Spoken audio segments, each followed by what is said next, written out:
आहारस्त्वपि सर्वस्य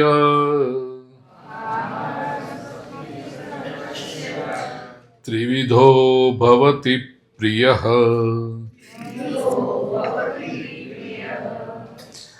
यज्ञस्तपस्तथा दानम्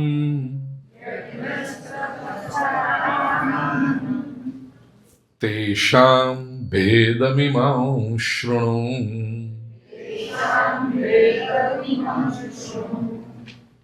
17वें अध्याय का यह 7वां श्लोक एक तरफ से भूमिका तैयार की है प्रभु ने कि अर्जुन, आहार अपि सर्वस्य त्रिविधः प्रिय भवति। आहार अपि, आहार भोजन भी सभी का 3 प्रकार का प्रिय होता है, अच्छा लगता है व्यक्ति को।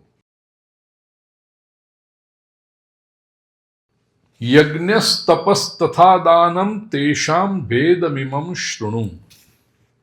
जैसे आहार 3 प्रकार का होता है, ऐसे यज्ञ, तप तथा दानम, उनके भी जो भेद है वो मैं तुझे सुना रहा हूं, वो तुझे सुन। ये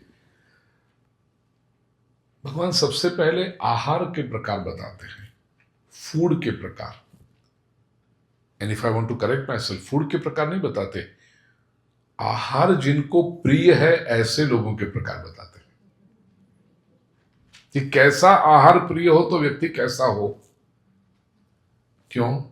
देखो, यज्ञ का, तप का, दान का प्रकार बताए वो तो हम सुनने के लिए तत्पर है कि हाँ प्रभु कितने प्रकार के यज्ञ होते हैं, कितने प्रकार का तप होता है। तप में तो प्रभु ने 6 प्रकार बताए हैं, शारीरिक, वाचिक और मानसिक, और फिर सात्विक, राजसी और तामसी, ऐसे। लेकिन आहार क्यों प्रभु?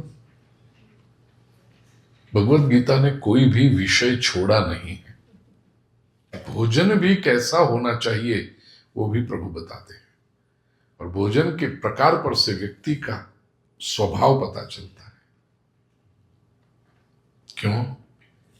कारण यह है कि आपको यज्ञ भी करना हो, तप भी करना हो, दान भी करना हो, उसके पहले आहार तो आवश्यक है। इसलिए प्रभु ने सबसे पहला विचार आहार के प्रकार का किया है।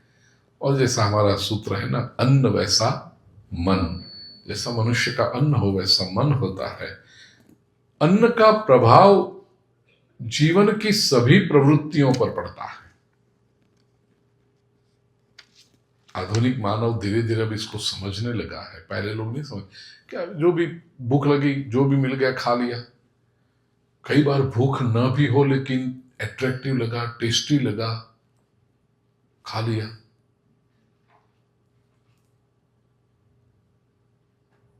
चिंतन ये करना है, फूड अकॉर्डिंग टू नेसेसिटी या फूड फॉर प्लेजर। ये सिद्धांत यदि समझ सके तो आगे का रास्ता बहुत स्पष्ट हो जाता है। तो व्यक्ति का अपना जिस प्रकार का स्वभाव हो उस प्रकार का उसको भोजन भी प्रिय लगता है।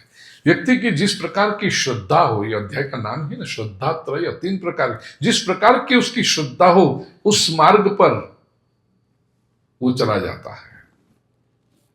उसके आचरण में चेंजेस भी दिखेंगे तो भी वो उसके स्वभाव के अनुसार से। मनुष्य की जो इंपॉर्टेंट क्रियाएं हैं उससे भी उसका व्यक्तित्व प्रकट होता है। तामसी व्यक्ति होगा ना, जनरल बता दूं, फिर तो प्रभु 3 श्लोकों में बता रहे हैं, सात्विक, राजसी और तामसी आहार। जो तामसी व्यक्ति होगा उसको देखिए, तमोगुण का लक्षण क्या है? प्रमाद, आलस्य, निद्रा भी। तामसी व्यक्ति मतलब जो आलसी हो, प्रमादी हो। प्रमादी अर्थात सही क्या है वो पता होने पर भी वो करना नहीं है, और जो कर रहा है वो गलत है वो जानने पर भी उसको छोड़ना नहीं है, ये प्रमाद है। तो ये आहार में भी आएगा। तामसी व्यक्ति क्या खाएगा? उसको मिनिमम तकलीफ पड़े न वैसा। आलसी होता है ना तामसी व्यक्ति, तो भोजन बनाना पड़े वो उसके लिए पनिशमेंट है। रेडीमेड मिलता है, तो जितना व्यक्ति होटल का खाता है, रेडीमेड खाता है, उतनी उसकी वो तमोगुणी वृत्ति है।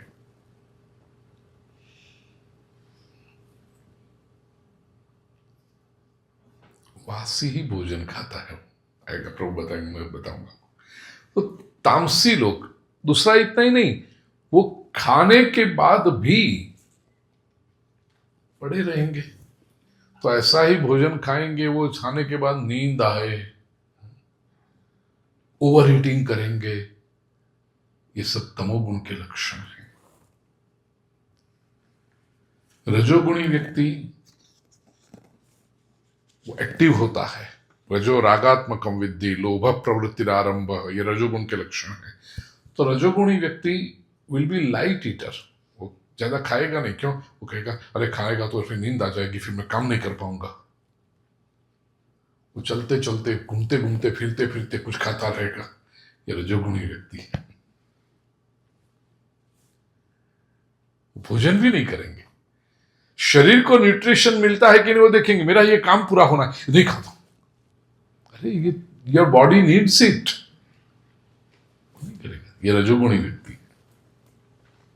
और सत्वगुणी व्यक्ति, जैसे मैंने अभी कहा, छठे अध्याय का 17वां श्लोक, युक्ताहार विहार, योग्य आहार। मेरे शरीर को क्या चाहिए, व्हाट सूट्स माय बॉडी। शरीर की जो उम्र होती है, अवस्था होती है, उसके अनुरूप वो फूड हैबिट्स चेंज करता जाए। केवल ये लूली बाई को मजा आ जाए इसके लिए नहीं खाता। स्वास्थ्य अच्छा रहे। कुछ लोग तो कहते हैं अरे मरना ही है तो खा पी के मरो ना, फिर ऐसे लोग होते हैं, अरे मौज करते करते। सात्विक व्यक्ति आवश्यकता के अनुसार, भगवान ने बहुत सुंदर रूप से ये विभाजन बताया है। आइए 8वां श्लोक, जहां भगवान सात्विक आहार का प्रकार बताते हैं। नरेश खुश हो ना आज की स्पीड से? आयु सत्व बलारोग्य सुख प्रीति विवर्धनः रस्यः स्निग्धः स्थिरा हृदया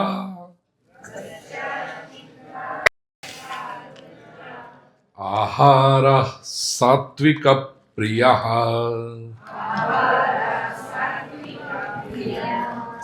देखिए, जो सात्विक व्यक्ति है उसको पहला चरण पूरा एक ही पद है, आयु सत्व बलारोग्य सुख प्रीति विवर्धना। विवर्धना अर्थात बढ़ाने वाले, वर्धन करने वाले, वृद्धि करने वाले आहार सात्विक व्यक्ति को प्रिय है। क्या क्या वृद्धि करने वाला? पहली तो आयु, लॉन्जिविटी बढ़ाए ऐसा आहार जो ले, वो सात्विक व्यक्ति का प्रकार है। आयु बढ़ाए, एक एक को समझेंगे। सत्व बढ़ाए, सत्व का अर्थ एक होता है सत्व गुण बढ़ाए, दूसरी सात्विकता बढ़ाए, तुम्हारे स्वभाव को जो स्वस्थ रखे। तीसरा बल बढ़ाए, चौथा आरोग्य, हेल्थ बढ़ाए, सुख को बढ़ाए, प्रीति प्रेम बढ़ाए, परस्पर प्रेम में वृद्धि करे, विवर्धना प्रसन्नता जो बढ़ाए ऐसा हो, स्थिरा स्थिर रहने वाले आहार। करेंगे विचार उस पर, स्थिरा कैसे, स्थिर आहार कौन सा होता है? स्निग्धा, स्निग्ध आहार। स्निग्ध का सीधा साधा अर्थ है चिकने, जैसे वो घी होता है ना, ये स्निग्ध है, स्निग्ध। हृदयाः, हृदय को अच्छा लगे, हृदय को शक्ति दे। रस्याः, रस्याः अर्थात रसपूर्ण आहार, ज्यूसी।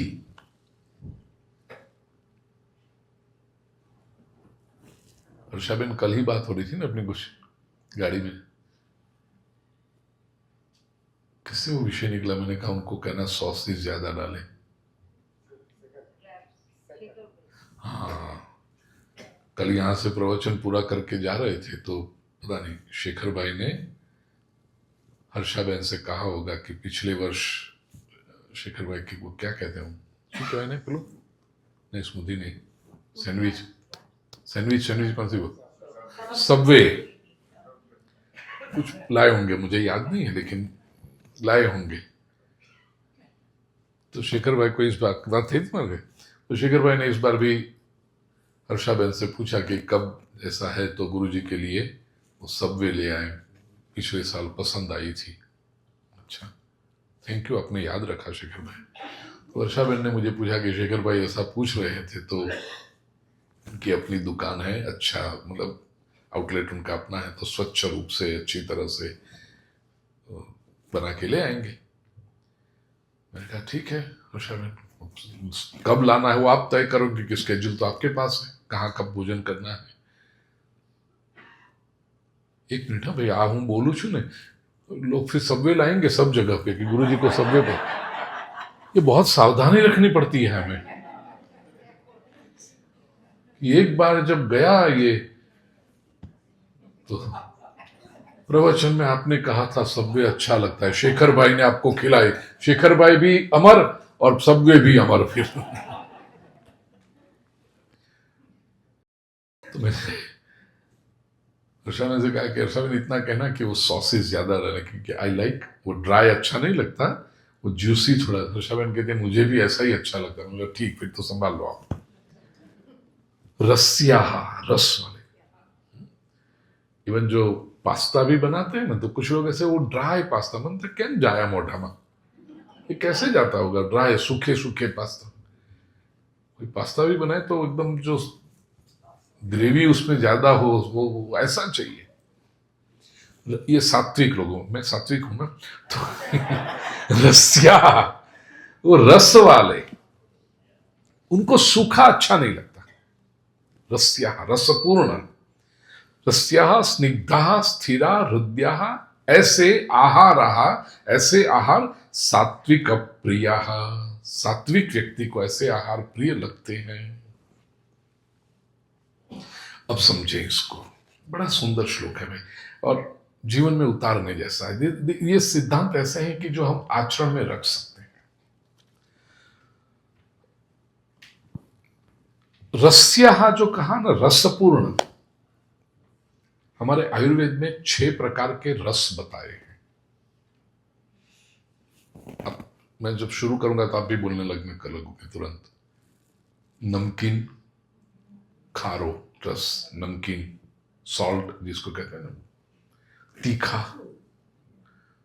तूरा, तुरैया जो होता है ना वो, खट्टा, बहनों ने बहु गमे हो खाटो, आमली आपो એટલે बहनों मोઢામાં पानी छूटे। खट्टा, मीठा, स्वीट, कौन सा रह गया, कड़वा, कड़वा, कड़वे के लिए इंग्लिश में क्या कहते हैं, बीटर, ओके, बीटर। तो ये 6 रस हमारे आयुर्वेद ने बताया, षड रस। ये 6 रस वाला जो हो, भोजन में 6 के 6 रस होने चाहिए, ऐसा। यहां पर जो विवर्धना शब्द है प्रथम चरण में, आयु सत्व बलारोग्य सुख प्रीति विवर्धना, उस सबके साथ लेना। आयु विवर्धना, सत्व विवर्धना, बल विवर्धना, आरोग्य विवर्धना, सुख विवर्धना, प्रीति विवर्धना, ऐसा आहार। आयु विवर्धना, आयु को बढ़ाने वाले, लाइफ स्पैन, लॉन्जिविटी बढ़ाने वाले, उम्र बढ़ाने वाले। कहोगे ऐसा भी भोजन होता है? यस, कौन सा? यदि आप फूड हैबिट्स बदलोगे तो you can elongate your life. Ayurveda कहता है जिसके भोजन में प्रतिदिन कुछ प्रमाण में कटु रस जो है, कड़ुआ, उसकी आयु लंबी होती। कटु रस को आयु विवर्धना बताया है आयुर्वेद में। रोज थोड़ा थोड़ा कड़ुआ खाइए। खास करके हमारी जो नई जनरेशन है ना, उसको आदत ही नहीं हमारे। इसलिए देखिए, कढ़ी बनाओ कुछ भी, उसमें नीम पत्ता कड़ुआ है। और जो व्यक्ति कड़ुआ लेता है उसको कभी शुगर की प्रॉब्लम नहीं होती। और हम सब जानते हैं कि शुगर आज इतना प्रिवेलेंट है लोगों में, हर तीसरे चौथे आदमी को ओ डायबिटीज, जैसे status symbol, oh I am diabetic.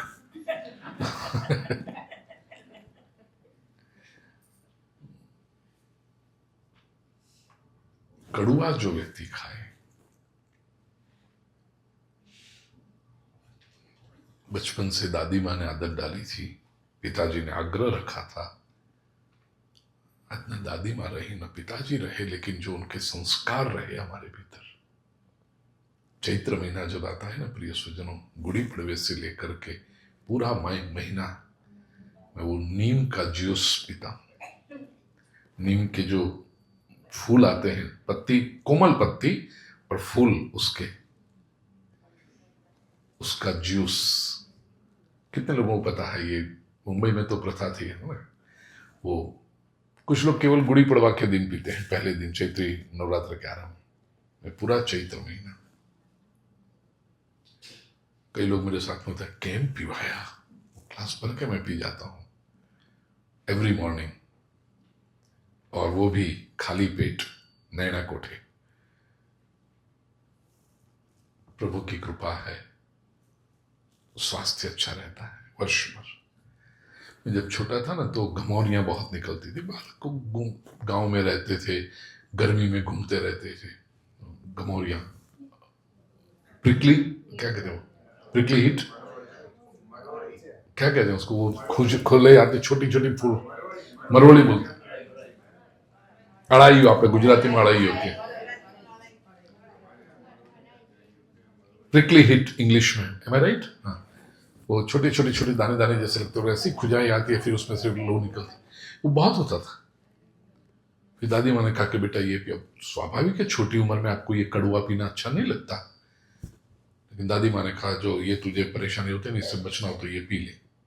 और दादी माँ ने कहा, मतलब वो भगवान की बड़ी कृपा रही, इतनी श्रद्धा बड़ों के ऊपर कि मेरे बड़े जो कह रहे हैं, मेरे पिताजी कहते हैं, मेरी माँ जो कह रही है, मेरी दादी माँ कह रही है, वो मेरे अच्छे के लिए, फिर आर्ग्यूमेंट करनी नहीं। वो तब से आदत, प्रभु की कृपा से कभी वो फिर उसके बाद में हुआ ही नहीं। वो क्या होता है, हो जाना, वो सब अड़ाइयो। कटु रस प्रिय स्वजनों आपके भोजन में रखना रोज, वो आपके आयु को दीर्घ करता है। मैं भोजन के लिए भी जाऊं किसी के वहां, वो दाल में ये नीम का हो या कढ़ी में हो नीम पत्ता, यदि आपने ऑब्जर्व किया होगा, मैं कभी वो निकाल के नहीं, कुछ लोग वो निकाल के बाहर पर रख देते हैं, मैं वो खा लेता हूं। कड़ी पत्ता, कड़ी पत्ता जो है नीम, वो नीम का पत्ता होता है, वो इट्स बेसिकली नीम। मीठो लीमड़ो, पण लीमड़े आपणे मीठो कहीए એટલે એમાં કડવા સોચી, પણ बेसिकली वो नीम का गुण तो होता है।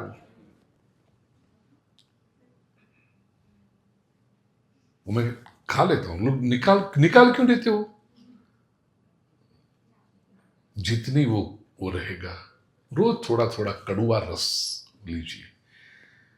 सत्व विवर्धना, दूसरा कहा, देखो आयु विवर्धना, सत्व विवर्धन, यहां पर आयु, सत्व, बल, आरोग्य, सुख और प्रीति 6 लक्षण है, और षड रस है।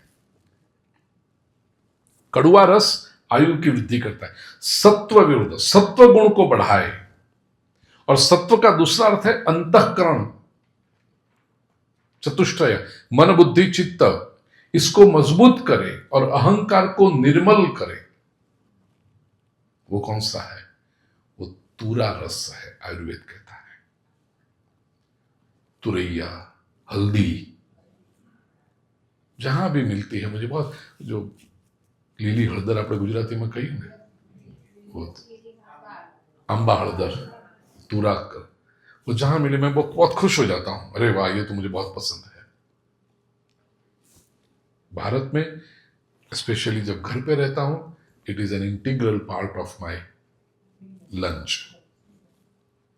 हमेशा एक चम्मच भर ये अम्बा हळदर, हिंदी में क्या कहते हैं अशोक जी? हल्दी, लेकिन वो हरी वाली हल्दी जो होती है ना, एक येलो भी होती है, थोड़ी ऑफ वाइट जैसी भी होती है अम्बा हळदर। हाँ, लेकिन आंबा के साथ कंफ्यूज थे, मैंगो साथ कनेक्ट करते, मैंगो का उसका लेना देना नहीं है, वो है हल्दी, गूगल कर लेना। चलो, तो वो तूरा रंग कलर, हल्दी ऐसे भी, अभी तो मैं यहां से उसको एंडोर्स करना नहीं चाहता, लेकिन milk latte, turmeric latte, turmeric latte तूरा होना चाहिए। इसलिए तुरैये की बस रोज तरियो आवश्यक પછી कम से कम हफ्ते में एक बार तुरैये की सब्जी भी लीजिए, उससे चित्त निर्मल होता है हल्दी से। और तो मेडिकल साइंस भी कहता है ब्लड प्योरीफायर है टर्मरिक जो है वो। ये मैरीलैंड में एक बरसों पहले की बात है, विटामिन शॉपे वाले तो कहते हैं गुरु जी, पटेल ब्रदर्स में से पूरी हल्दी का पैक ले आते हैं और खाली कैप्सूल ले आते हैं, वो घर में चम्मच में से कैप्सूल हल्दी भरते हैं और वो विटामिन शॉपे करके टर्मरिक कैप्सूल्स के भुरिया जो ले जाए हल्दी को, हल्दी तो किलो के भाव से मिलती है हमारे, वो कैप्सूल में भर भर के 2 capsules a day preferably with milk. वाह वाह, वो लोग इतने उसमें लेते हैं कि सीरियसली। हमारी हल्दी सभी भोजन में बनती पड़ती है, चित्त को निर्मल करता है, सत्व की वृद्धि करता है।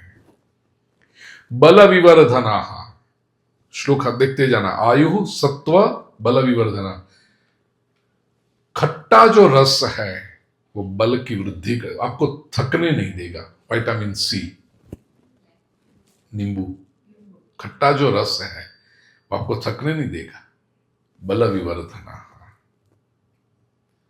इसलिए भी मेरी आदत, भोजन में मुझे नींबू चाहिए हमेशा। और मैं हमेशा कहता हूं आपकी दाल बहुत अच्छी बनी है, तो मैं, not because it is missing, लेकिन मुझे विटामिन सी चाहिए रोज का। और जब पढ़ते थे तो पता था कि विटामिन सी एक ऐसा है जो बॉडी में रोज आपको फ्रेश लेना पड़ता है, वो स्टोर नहीं होता। You need daily supply of vitamin सी।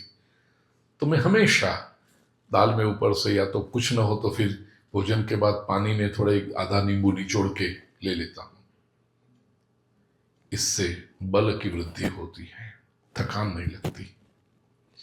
आरोग्य विवर्धना, आरोग्य बढ़ाने वाला रस कौन सा? तीखा रस कहा है। तीखा रस, स्पाइसी, या मिर्ची जो वो तीखा। क्यों? क्योंकि आयुर्वेद में कहा कि तीखा रस जठराग्नि को प्रदीप्त करता है। इसके यश में जामनगर के हमारे अणदाबाबा आश्रम के महंत आदरणीय पूज्य बापूश्री को मैं देता हूं। मैं तीखा बहुत कम खाता था, तो मेरी एक मर्यादा है कि जरा सा भी तीखा आ जाए तो हिचकी आने लगती है। I used to avoid it. उसमें विशेष करके हमारे गुजरात के सौराष्ट्र में जाओ तो वहां तो वढवाणी मरचान, आ मरचान, वो मिर्ची बना के अलग अलग प्रकार के सब देते हैं। मैं नहीं लेता, मैं डरता था उससे कि ये तो मैं खाऊंगा तो मुझे बहुत तीखा लगेगा। मैंने I used to avoid it. तो देव प्रसाद बापू जी ने मुझे कहा कि भाई साहब लो आप ये। मैंने कहा बापू नहीं अच्छा लगता मुझे। उन्होंने कहा मिर्ची लेनी चाहिए भोजन में। मिर्च जो है तीखा रस वो जठराग्नि को प्रदीप्त करता है, डाइजेशन अच्छा हो जाता है।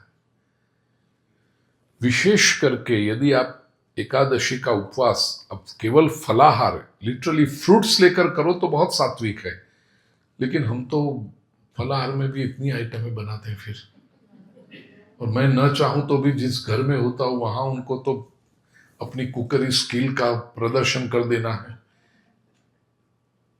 अब जो भी सारी फलाहार की आइटमें हैं वो गैस करती है, वायु करती है। तो उन्होंने कहा कि उस समय तो मिर्ची खास लो। वो मिर्ची यहाँ जो आचार्य जी है ना पुरुषोत्तम, मेरे साथ हमेशा भारत में पिछले 25 वर्षों से, वो इतनी अच्छी मिर्ची बनाता है, कभी मांगना उसके पास से, गुरु जी को जो मिर्ची अच्छी लगती है वो बनाओ, तो वो लंबी वाली कुछ मिर्ची। और एकादशी के दिन तो वो खास जब कथा में साथ में रहेगा तो कहेगा इनको ये मिर्ची चाहिए, क्योंकि वो सूखी भाजी, आलू यूजुअली मैं अवॉइड करता हूँ, आई लव ग्रीन वेजिटेबल्स। आ गया तो ठीक है, एकादशी में तो आलू ही आलू आता है, फिर बाकी तो ग्रीन वेजिटेबल्स आते नहीं उस समय। तो उस समय फिर मैं ये मिर्ची वो डाइजेशन को इजी बना देता है। तो आरोग्य विवर्धन वो तीखा रस है। सुख विवर्धन, सुख बढ़ाने का आहार कौन सा? चलो चॉइसेस बहुत कम रह गई, आप क्या बताओगे? मीठा। मीठा जो रस है, उस मधुर जो रस है वो सुख को बढ़ाता है। और प्रीति विवर्धन, प्रीति बढ़ाने वाला जो रस है वो नमकीन है। क्योंकि जब तक नमक नहीं पड़ता ना तब तक सब अधूरा है, बाकी सब डालो लेकिन नमक रह गया तो कुछ नहीं है। जैसे हमारे संत समाज में तो नमक को नमक नहीं कहते, राम रस कहते हैं। उसके बिना सब अधूरा है, राम रस के बिना। प्रिय स्वजनों, याद रखना, भोजन बनाने वाले की मनोवृत्ति इन जनरल और specially at the time of cooking food, वो भी बहुत बड़ा रोल प्ले करती है। ये आयुष सत्व बलारोग्य सुख प्रीति विवर्धना में, इसलिए हमारे शास्त्रों में कहा कि भोजनम मातृहस्तेन, मां के हाथ का जो भोजन होता है ना वो आप कभी भूल नहीं सकते। पति पत्नी में, या हैरिसबर्ग की बात नहीं है, सब बाहर गांव की बातें हैं ये। पति कभी कभी तो कहता है ये कचौड़ी तूने अच्छी बनाई लेकिन मां जैसी नहीं है। मां जे अच्छी है तेरी, सब प्रशंसा करते हैं, भाभी जी आपकी तो कचौड़ी बहुत अच्छी बात, मम्मी जैसी नहीं है। वो भी कहती है कि मैं कहा तुम्हारी मम्मी जैसी हूं, तो कहां से बनेगी। प्रत्येक मनुष्य को अपनी मां के हाथ का कुछ स्वाद जो होता है ना वो याद रह जाता है। भोजन क्यों? क्योंकि मां जो बनाती है वो केवल इंग्रेडिएंट्स इकट्ठे नहीं करती, मां उसमें अपना प्रेम भी डालती है, मां के इमोशंस भी साथ में जुड़े होते हैं, तो वो अलग है। महाभारत में बड़ा प्यारा प्रसंग है कि दुर्योधन ने जब भीम के ऊपर विष प्रयोग किया, लड्डू में विष मिला दिया। मैं आपने देखा होगा, मैं ये ऐसे प्रसंग दृष्टांत के लिए देता हूं लेकिन बहुत संक्षेप में दे देता हूं, क्योंकि जो सिद्धांत समझाना है वो केवल कनेक्शन आ जाए इसके पूछता, मैं कहानी की डिटेल में नहीं जाता हूं।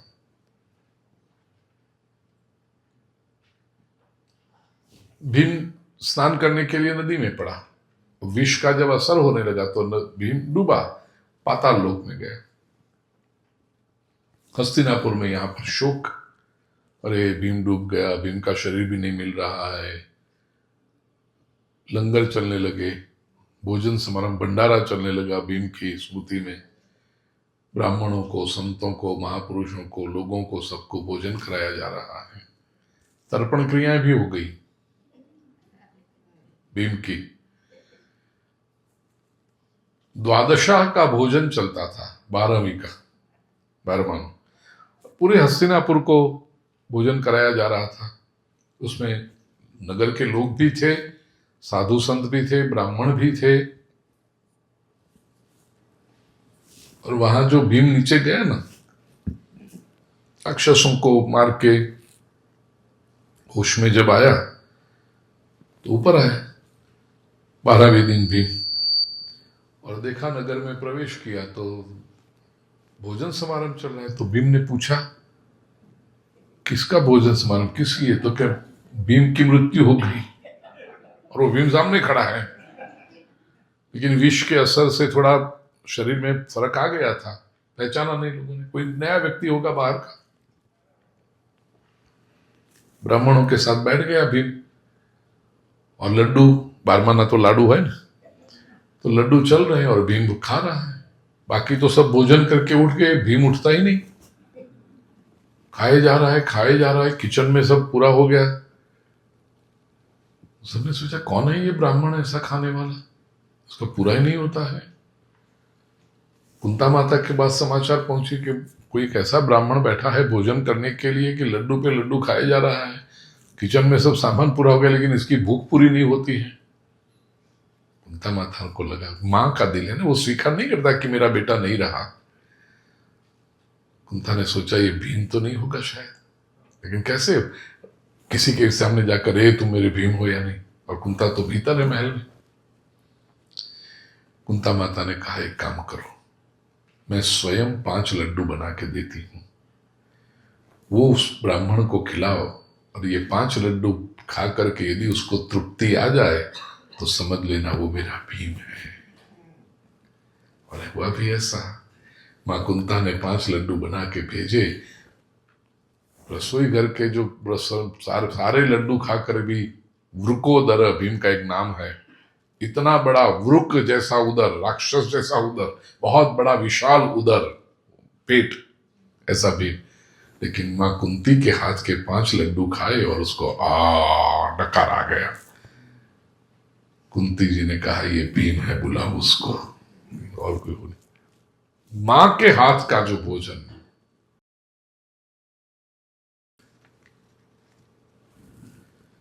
प्रिय स्वजनों, दूसरी एक बात, ये आयु, सत्व, बल, आरोग्य, सुख, प्रीति कैसे बढ़ते हैं जब एक एक निवाला लेते समय भगवत स्मरण होता रहे, तो वो अन्न सात्विक होता है, उस अन्न के सारे दोष दूर हो जाते हैं। अन्यथा हमारे में कहा है कि अन्न में भी बहुत दोष आता है। श्लोक कहा, कवले कवले कुर्वन् राम नामानुकीर्तनम् यह कश्चित् पुरुषो स्नाति सोन्न दोषैर्न लिप्यते। कवले कवले कुर्वन्, कवल निवाला, एक एक निवाले में जो भगवान का स्मरण करते करते भोजन करे तो उसको अन्न के सारे दोष दूर हो जाते हैं। तब आप पूछोगे अन्न के भी दोष होते हैं? हाँ, एक तो स्वास्थ्य का जो है वो अन्न का दोष है। अन्न में कंकड़ आए, बाल आए, काला केसर, कुछ लोगों के अन्न में आता है वो तो सब दोष हैं ही, लेकिन दूसरे भी दोष, सूक्ष्म दोष जो माने गए हैं।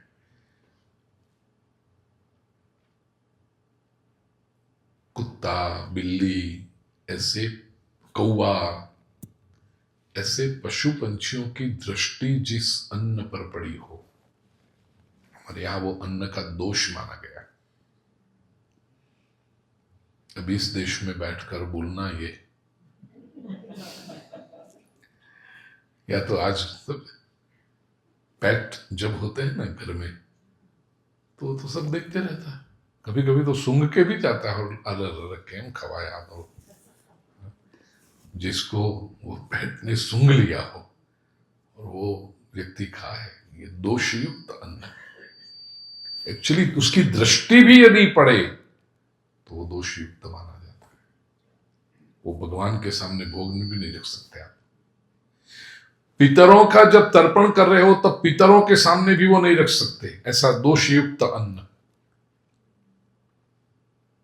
ब्राह्मणों को यदि भोजन कराते हो, संत महापुरुषों को कभी भोजन करा, तो ऐसा ही दूषित अन्न नहीं दिया जाता उनको, नहीं तो पाप लगता है। किसी गरीब, किसी भूखे व्यक्ति की लालची दृष्टि पड़ी हो, वो भी अन्न का दोष है।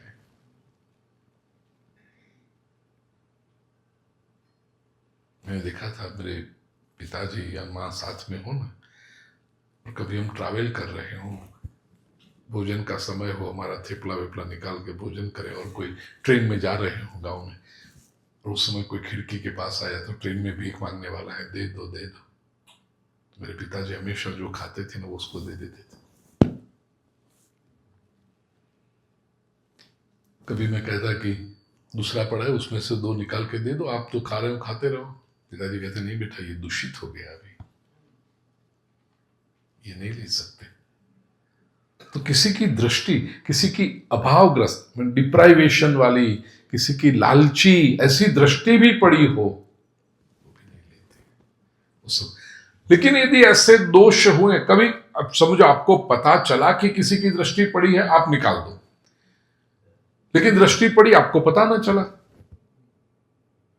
तो क्या करोगे? इसके लिए कहा कि प्रत्येक निवाले के समय यदि भगवत स्मरण करते रहो तो ऐसे अनजाने में दोष जो आपको पता नहीं है, ऐसे जो दोष होंगे वो भी दूर हो जाएंगे। बाहर का जो भोजन करते हैं, अभी देखो, आई एम वेरी प्रैक्टिकल, मैं जानता हूं आज के जमाने में किसी से कहा जाए कि बाहर का बंद कर दो, वो हाँ बोलेगा लेकिन पालन नहीं कर पाएगा। We all love taste, right? स्वाद तो सबको अच्छा लगता है। कहीं पर बाहर गए तो यहाँ का ये प्रसिद्ध है, वहां का ये प्रसिद्ध है। न्यू जर्सी कुछ काम के लिए गए, शॉपिंग करने के लिए, ओक ट्री रोड पर, और फिर शिव भवानी में न क्या कुछ है ना, हाँ, कौन कौन बोलियो क्या नाम है बेटा तेरा? हेतल। कैसे? जय भवानी। मालूम है कि नहीं आपको? नहीं मालूम होगा तो मैं नया बताना नहीं चाहता आपको कि करो।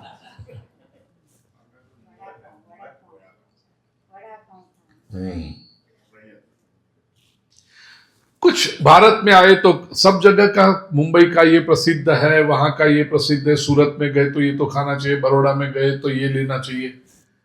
और वो जो, और ये भी एक लोगों का देखा है, रास्ते पे जो होता है ना वो बहुत टेस्टी लगता है लोगों को। Street food, yes. कितने लोगों की दृष्टि पड़ी होगी उसके ऊपर, कितने लोगों की। बिल्कुल बंद करो ऐसा मैं कहूंगा तो भी आप मानने वाले तो हो नहीं, तो इतना मैं कहूं अवश्य हो सके उतना इसको कर्टेल करो। ये दूषित अन्न है। या वो लेते समय फिर भगवत स्मरण करते करते आप कहोगे इतने 2 साल के बाद इंडिया आए और पानी पूरी न खाए, वहां की गोलगप्पा न खाए, तो फिर इंडिया की ट्रिप अधूरी रह जाएगी। भगवत स्मरण करते करते। प्रिय स्वजनों, अन्न ये केवल शारीरिक बात नहीं है, इट इज अ कल्चर। और विश्व भर में खास करके जितनी प्राचीन संस्कृतियां हैं, उन सभी संस्कृतियों का भोजन भी अलग होता है, भोजन लेने का प्रकार भी अलग होता है। It's a ceremony for some cultures. उसके पीछे एक अर्थ है। तो यहां पर जब कहा कि आयु बढ़ाने वाला भोजन, एक बात याद रखना, आयु क्या है? हम जो लाइफ को समझते हैं ना, we count life in the scale of time. इतने वर्ष, इतने महीने, इतने दिन, इतने घंटे जिए, हम उसमें करते हैं कि आयु ये हुआ। जबकि अस्तित्व का जो सिद्धांत है उसमें आयु is not measured in the scale of time, ईश्वर ने हमें समय बता के नहीं भेजा कि तुम्हें 95 वर्ष 11 महीने 27 दिन 18 घंटे और 56 मिनट जीना है। ये ऐसा करके भगवान ने नहीं भेजा है। भगवान हमें श्वास लेकर भेजते हैं, देकर कि तुम्हें संसार में जाकर के इतने श्वास लेने हैं। It is the count of breaths. सामान्यतः एक व्यक्ति दिन में, एक हेल्दी व्यक्ति, नॉर्मल व्यक्ति दिन में 21,600 श्वास लेता है। अब ब्रीदिंग देखोगे तो 21 नॉर्मल यदि रेट हुआ तो आपको। अब व्यक्ति स्ट्रेस में आए या तो बहुत कुछ परिश्रम किया हो तो ऑब्वियसली ही शॉर्ट ऑफ ब्रेथ, उसके श्वास की गति बढ़ जाती है, आयु कम होती है। जैसे किसी व्यक्ति से कहा कि ये $1,000 तुम्हें दे रहे हैं, इसको तुम चलाओ, how long can you survive with this $1,000? तो कोई व्यक्ति हो सकता है कि $1,000 आधे घंटे में उड़ा दे, जुआ खेल के, गैम्बलिंग करके। और कोई व्यक्ति $1,000 में शायद 1 महीना तक या तो उससे भी अधिक वो करे, जुडिशियसली उसका यूज करके, संभाल के, समझ के करता है, और वो $1,000 को 1 महीने तक चलाए। दिए थे 1,000, आपने कितने में इसका, कितने समय में इसका उपयोग कर लिया? ऐसे भगवान जो देते हैं वो श्वास की गिनती की, इस शरीर में, ये पृथ्वी पर जाकर के तुम्हें इतने श्वास लेने हैं। अब जो व्यक्ति श्वास जुडिशियसली लेता है वो अपनी आयु विथ रिस्पेक्ट टू टाइम बढ़ाता है। आपने देखा होगा कि हमारे ऋषि मुनि हजारों वर्ष जिए। आज के लोग प्रश्न पूछते हैं कि हाउ इज इट पॉसिबल? क्योंकि ऋषि मुनि प्राणायाम से, प्राणायाम शब्द का भी अर्थ होता है कंट्रोलिंग द ब्रेथ, वो इतनी धीमी, इतनी गहरी श्वास लेते हैं। नॉर्मली, बहना Prabha ji correct me if I am wrong, 1 minute में व्यक्ति 8 से 12 श्वास लेता है इन अ मिनट। कितनी? हाँ, 14-15 जरा हायर साइड हो गया, 12 तक होता है। अब उसको यदि आप नीचे ले आओ, जैसे समझो कोई स्विमिंग जानता हो, वो अंडर वाटर स्विमिंग करे तो श्वास को रोक के रखना पड़ता है ना। वो 1 मिनट 1.5 मिनट तक समझो अंदर रहे तो उसने तब श्वास ली ही नहीं। एक श्वास लेके जो गया नीचे, वो 1 मिनट 1.5 मिनट तक उसने होल्ड करके रखा। जो ऊपर होता तो 1 मिनट में 12 श्वास ले लेता था, लेकिन अंडर वाटर गया तो उसने एक ही श्वास को पूरी 1.5 मिनट तक चलाया। वही ऑक्सीजन से उसका बॉडी चलता रहा। अब क्या हम ये बाहर नॉर्मल लाइफ में नहीं कर सकते? To get most out of our breath, तो जितने गहरे श्वास लेंगे, डीप ब्रीथिंग, स्लो ब्रीथिंग, उतना व्यक्ति मानसिक रूप से तो शांत होता है। नहीं, कोई व्यक्ति बहुत एक्साइट होता है, हैव अ डीप ब्रेथ, वो मानसिक रूप से तो शांत होता है, लेकिन he adds to the longevity also, उसके आयुष्य में भी वृद्धि करता है। हिमालय की मेरी यात्राओं के दरमियान मैं ऐसे ऐसे महापुरुषों को मिला हूं। मैं जब अंगत साधना के लिए, निजी साधना के लिए जब हिमालय में जाता हूं, केवल एकाध व्यक्ति कोई मेरे साथ सेवक के रूप में हो जो ध्यान रखे, बाकी जस्ट अलोन। ऐसे ऐसे महापुरुष मिलते हैं, और बहुत पब्लिक प्लेसेस में नहीं, वहां तो भीड़ भाड़ होती है। ऐसे ऐसे एरियाज है हिमालय में जब कोई नहीं जाता। 256, और वो भी बात करता मैं 15-20 वर्ष पहले की, उस समय उनकी आयु 256 वर्ष थी। आज यदि होंगे तो ही मस्ट बी 275 प्लस। कि उम्र के महापुरुष के दर्शन मैंने किए हैं, उनसे मिला। वो 1857 की mutiny, freedom struggle of India जो हुई, उसकी बात ऐसे करते हैं जैसे वो कल की बातें कर रहे हैं। रानी लक्ष्मीबाई मिलने आई थी, तात्या टोपे ने मुझसे ये कहा था, फिर मैंने उनसे ये सुझाव दिया, ऐसे बात करते हैं। और जब केवल बात करते हैं ऐसे नहीं, या तो उनके आसपास के लोग जो बोलते हैं ऐसे नहीं।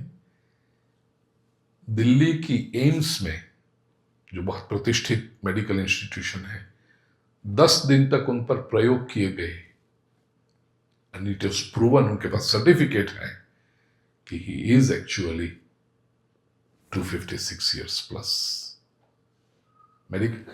और ये उम्र में भी उनके बाल काले हैं, चश्मा नहीं है, दांत साबुत हैं, और उनकी जो आर्टरी वेन्स हैं, हमारे जो जो क्लॉगिंग हो जाता है ना अंदर, कोलेस्ट्रॉल और ये सब, छोटे बच्चे की जैसी उनकी क्लीन आर्टरीज हैं, वेन्स हैं उनकी। क्यों? उन्होंने रहस्य बताया। मैंने पूछा, महात्मा जी कैसे? कहा, पहली बात, हिमालय छोड़ के कहीं वो बाहर निकले नहीं, पूरी उनमें संसार देखा ही नहीं, उनको पता ही नहीं। क्लीन, पोल्यूशन फ्री एटमॉस्फेयर, पहली बात। दूसरा, निरंतर साधना में मग्न रहे, गंगा जी का जल पीते रहे, नो स्ट्रेस। आज की भाषा में कहूं तो ये कमाना है, ये खर्च करना है, ऐसा करना है, बेटे बेटी का ब्याह करना है, इसको बुरा लगेगा, इसको अच्छा लगेगा, ये कुछ नो टेंशन।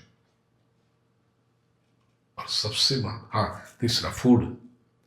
वो कहते हैं 250 वर्ष की आयु में मुश्किल से 10 बार पका हुआ अनाज, मतलब हमारा जो ये स्पाइसी तला बला हुआ डीप फ्राइड और ऐसा खाया होगा, मुश्किल से 10 बार।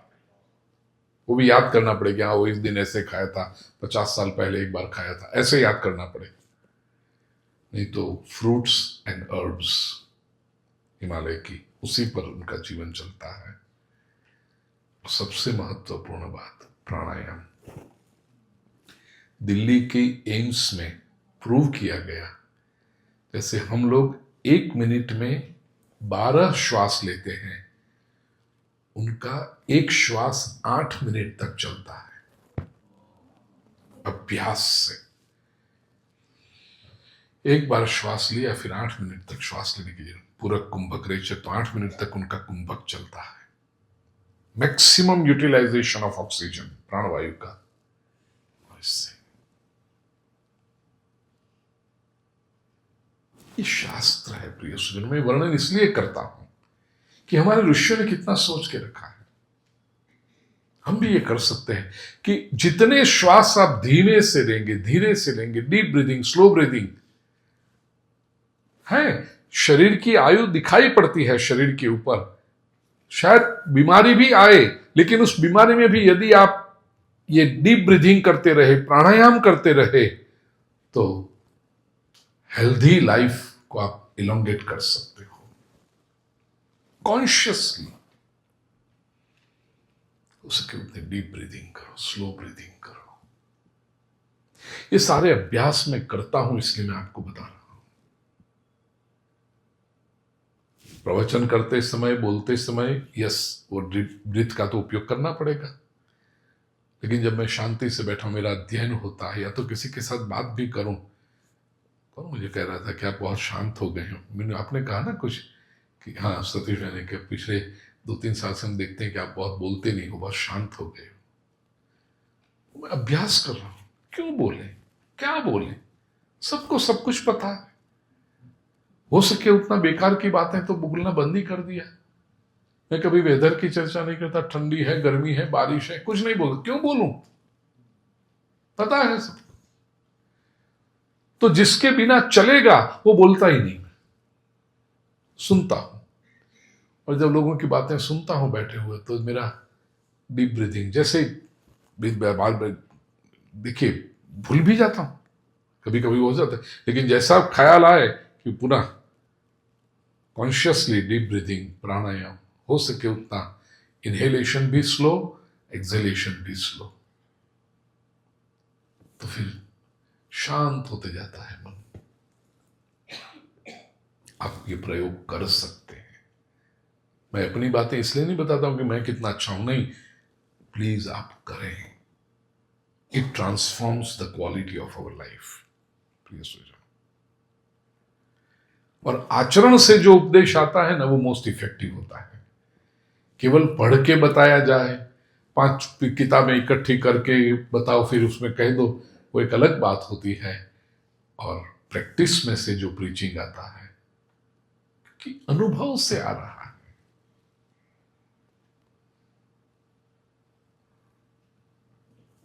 आयु, ये सात्विक आहार है।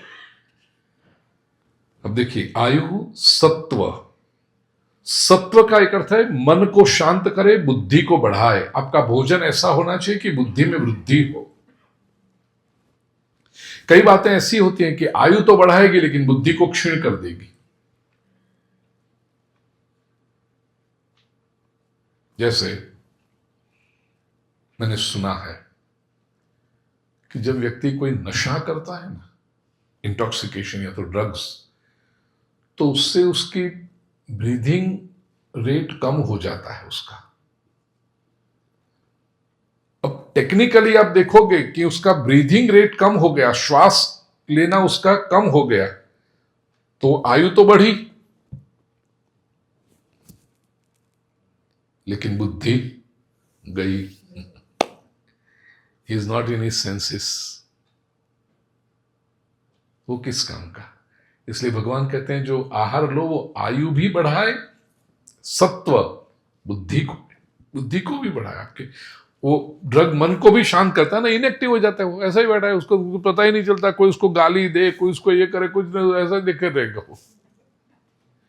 तो आप कहोगे अरे मन शांत हो गया, क्या वो सात्विक आहार है? नहीं, क्योंकि उसकी बुद्धि को स्लो करता है। तीसरी बात, बल को बढ़ाए। बल किसको कहते हैं? शरीर का अधिक कार्य कर, the work energy of body is called बल, या प्रोडक्टिविटी आज की भाषा में कहूं तो। 2 घंटे काम किया, 4 घंटे काम किया, फिर भी व्यक्ति फ्रेश है, वो बल है। आहार ऐसा होना चाहिए। आरोग्य, कितने सूक्ष्म सूक्ष्म अर्थ हैं। आरोग्य क्या है? आरोग्य को सीधी सरल भाषा में कहूं तो आरोग्य का कॉन्सेप्ट केवल भारत में आयुर्वेद में है, अन्य कहीं पर नहीं। प्रिवेंटिव मेडिसिन का कॉन्सेप्ट वेस्टर्न वर्ल्ड में बहुत लेट आया। आयुर्वेद ने सबसे पहले प्रिवेंटिव मेडिसिन, कि ऐसे कुछ क्रम रखो दिन में कि तुम्हें बीमारी आए ही नहीं। ट्रीटिंग द सिम्टम्स वो दुनिया भर में बहुत समय से है, लेकिन प्रिवेंटिव मेडिसिन,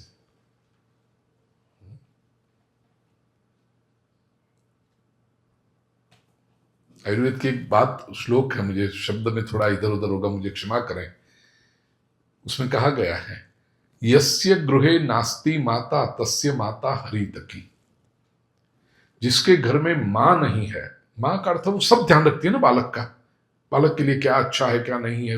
जिसकी मां नहीं है, आयुर्वेद कहता है उसकी मां है हरितकी। हरितकी हरडे, अब हिंदी में क्या बोलते हैं मुझे पता नहीं। हरडे, हरडे का इतना महिमा है आयुर्वेद में कि जो व्यक्ति रोज हरडे लेता है, सबसे, आयुर्वेद ऐसा मानता है कि बीमारियों की सारी जड़ है पेट। वहां जो तकलीफ हुई तो बाकी सब कहीं ना कोई डिपार्टमेंट को वो खराब कर देगी, अर्थात पेट, अर्थात डाइजेस्टिव सिस्टम पूरी। हरडे यदि व्यक्ति लेता है तो वो क्लीन रहेगा।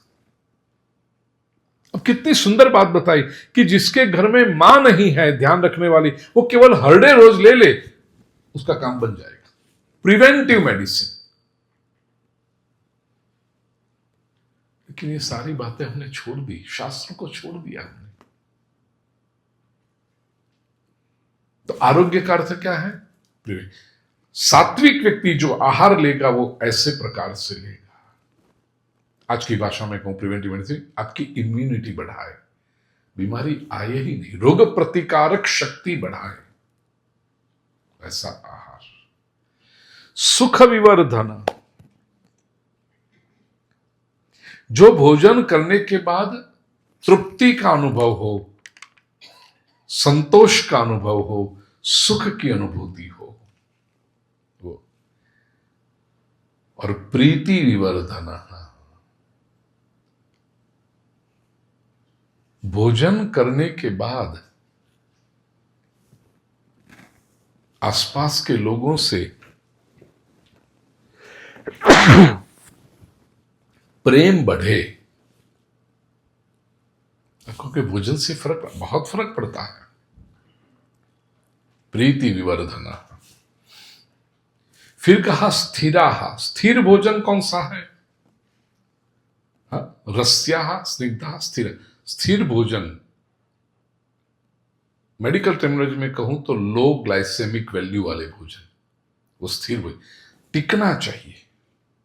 एक बार आपने भोजन किया तो कम से कम 6-8 घंटे तक भूख नहीं लगनी चाहिए, ऐसे भोजन पसंद करो। कुछ लोग कहते हैं हर 2 घंटे में वो भेड़ बकरियों की तरह कुतरते रहो, नहीं, वो अच्छी बात नहीं। स्थिर भोजन, किशमिश, रेजिन, यहां पर जो रेजिन ऐसी है, खजूर, ये जो प्रकार के सब भोजन है ना वो लो ग्लाइसेमिक। अब 10 रेजिन खा लो, आपको 2-3 घंटे तक, अब 10 रेजिन तो एक ऐसे निवाले में ले लो क्या, लेकिन उसकी ग्लाइसेमिक वैल्यू बहुत कम है। धीरे धीरे धीरे शुगर छोड़ता है। मेडिकल में देखो शुगर स्पाइक नहीं आएगा उसमें, धीरे धीरे धीरे शुगर, एनर्जी भी बनी रहती है। ऐसे जो है उसको स्थिराहा भोजन कहा है। भोजन स्थिर होना चाहिए। और रस्याहा, कुछ भाष्यकारों का, कुछ महापुरुषों का अभिप्राय है कि यहां रस्या जो कहा ना वो मधुर रस को ही कहा है। उसका कारण भी है, हमारे यहाँ का मधुरेण समापय, जो भी भोजन करो तो उसमें स्वीट डिश तो होनी चाहिए, मधुर रस तो होना चाहिए। अब देखो भगवान को कोई भी भोग लगाओ ठाकुर जी को, उसमें हमेशा मीठा ही ज्यादा रहता है, क्योंकि वो जो रस है ना, वो भाग्यशाली लोग हैं, वो मधुर रस लंबे समय तक रस ले सकते हैं। बाकी सब लोग रिस्ट्रिक्ट करो रिस्ट्रिक्ट करो रिस्ट्रिक्ट करो, अब भाग्य आओ फूटेला हो, यदि मीठा नहीं खा सकते तो रस, जब रस कहा रस्या तो मधुर रस, क्यों? उसका कारण है 9वां और 10वां श्लोक में जो प्रभु ने कहा ना, उसमें विशेष करके 9वें रस में, अभी आता हूं उस पर तो बताऊंगा, उसमें सारे रस बताए, मधुर रस नहीं लिखा उसमें, राजसी भोजन में, राजसी आहार में। तो सात्विक में ही कहा रस्या, स्निग्धा चिकने पदार्थ, इसलिए हमारे यहां घी तो होता ही है। ये मेडिकल साइंस की मैं आदर करता हूं, रिस्पेक्ट करता हूं, कि मैं स्वयं साइंस का स्टूडेंट हूं। लेट 70s अर्ली 80s में ऐसी थियरी आई कि घी बंद कर दो, उससे वो क्या बोलते हैं, वो कोलेस्ट्रॉल बढ़ता है, ये बढ़ता है, ट्राइग्लिसराइड बढ़ता है, फैटी होता है। इतने डर गए हम, बंद कर दिया। अब पिछले 5 साल से कहते हैं नहीं, वो घी, और उसमें भी गाय का जो शुद्ध घी हो वो तो अच्छा है, वो तो लेना चाहिए। उसमें वो LDL या HDL जो अच्छा वाला होता है, वो HDL वो अच्छा है, वो it's good for your health. अरे भला माना 20 વર્ષ સુધી सूखी रोटली ना डूचा मराया, और अब कहते हो नो घी इज गुड। भगवान कृष्ण के स्निग्धता, भात भी, चावल भी लो तो उसमें घी, हमारे लोग को कंसार वो जो लेते उसमें भी घी, सब में रहता था। स्निग्ध आहार, अरे बदाम नो शीरो बने जाम लसरा करतो जो केवी मजा आवे तुम्हें।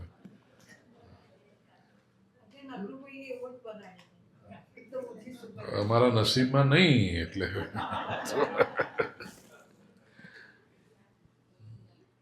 નટુભાઈ 5 વર્ષમાં એક વાર ઘેર બોલાવીને રોટલા ખવડાવે, બાકી પછી લ્યો તો એવું કામનું.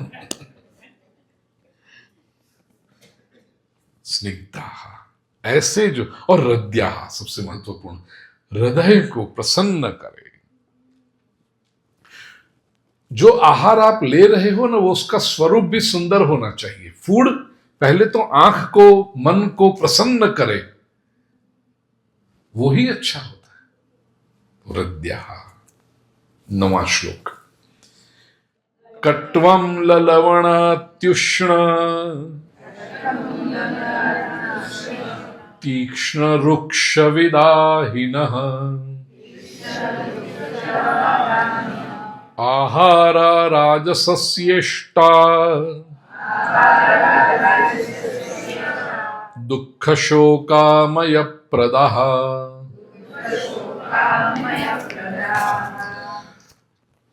शास्त्र में ऐसा कहा है प्रिय स्वजनों कि भोजन किसके हाथ का करना चाहिए. कुछ लोग हैं जो आज भी इसका पालन करते हैं.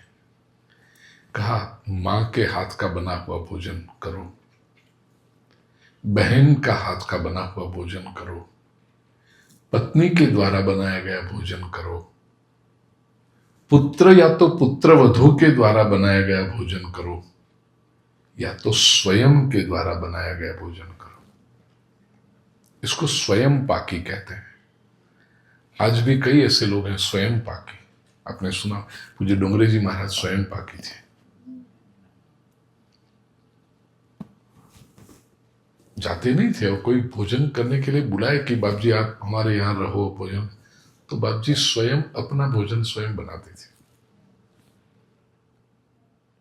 किसी ने भी बना दिया कुछ भी, वो नहीं लेते थे.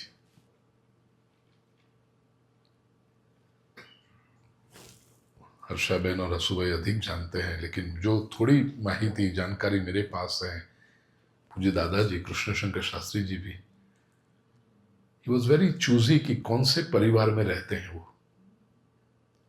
यदि कोई कभी कभी ऐसा यात्रा, हमारा तो निरंतर भ्रमण रहता है, कहीं कोई ऐसे परिवार में रहना हो, योगेश भी कह आपने भी ऋण खबर दादाजी ने जानता था, कहीं कोई ऐसे परिवार में रहना हो, तो दादाजी कहते थे कि मेरा भोजन मैं बना लूंगा. और भोजन सादा, खिचड़ी बना लेंगे या तो रोटी सब्जी कुछ बना लेंगे, बराबर. वो अपना भोजन स्वयं बना लेंगे. हाँ, वर्षों के परिचय के बाद उनको पता है कि भाई चलो हर्षा बहन तो अच्छा ही बनाएंगी, रेणुका बहन, तो फिर उनके हाथ का भोजन करते थे कि बेटा तू बना, मैं करूंगा. अन्यथा अपना भोजन स्वयं, कुछ नहीं तो आलू उबाल के उसमें कुछ थोड़ा सा नमक और ये करके ले लेते थे. स्वयं पाकी.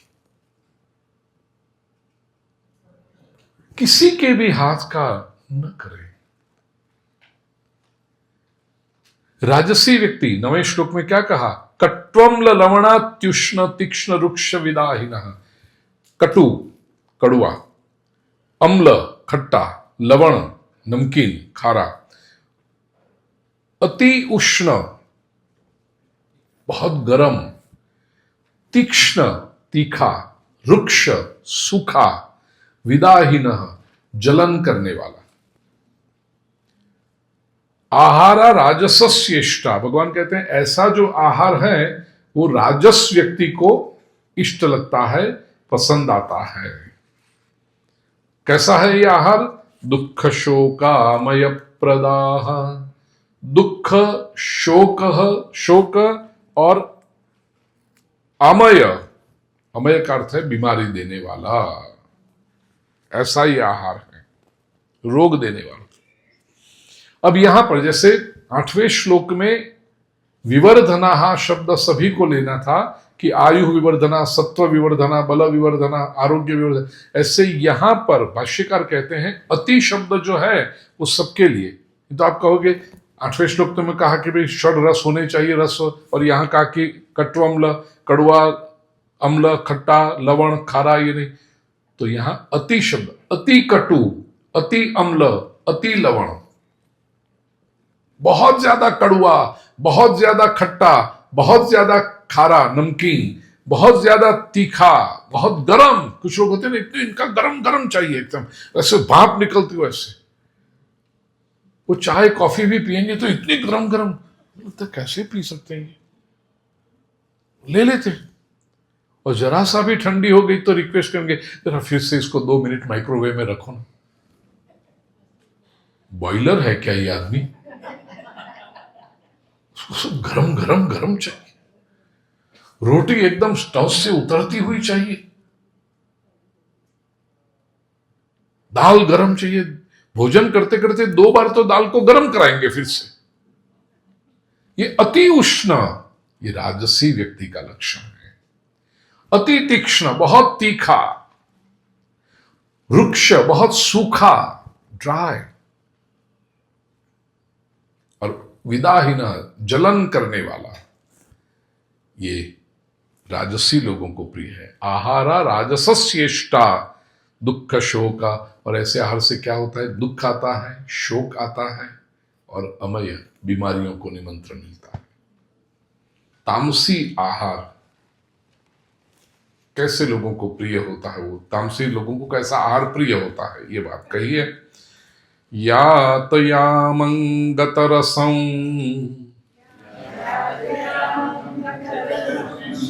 पूति पर्यूषितं च यत्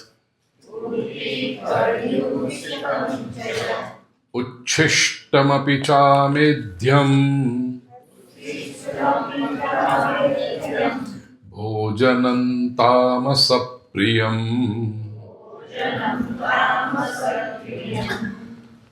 तामसप्रियम भोजनम।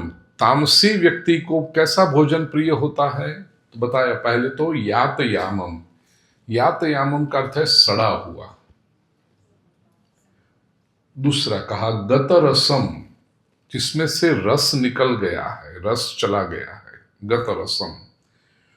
पूती, पूती शब्द का अर्थ है दुर्गंध वाला, फाउल स्मेलिंग।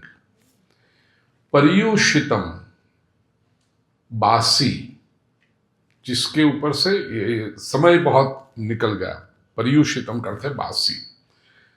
चयत उच्छिष्टमपि, उच्छिष्ट किसी दूसरे ने आधा खाया हुआ, बचा हुआ, आप लोग जिसको सादी भाषा में बोलते हैं झूठा, गुजराती में कहिए एठू।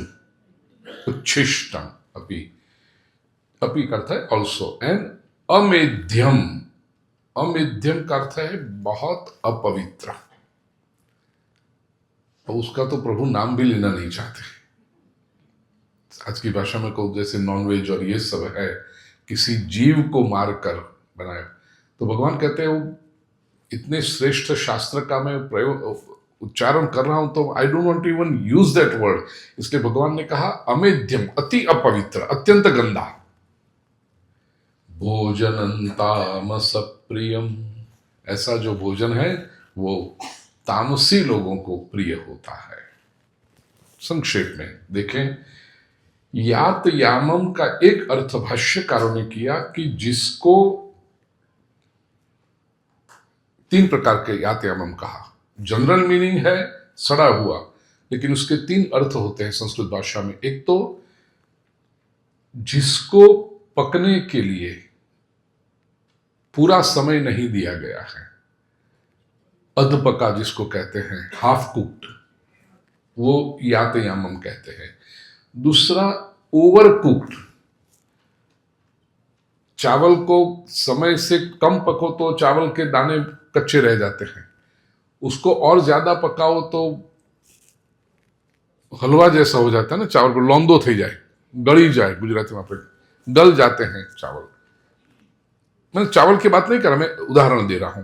तो अधपका, ओवर कुक्ड, या फिर तीसरा कहा कि जिसका समय बीत गया है, अर्थात सीजन न हो और तैयार किया गया।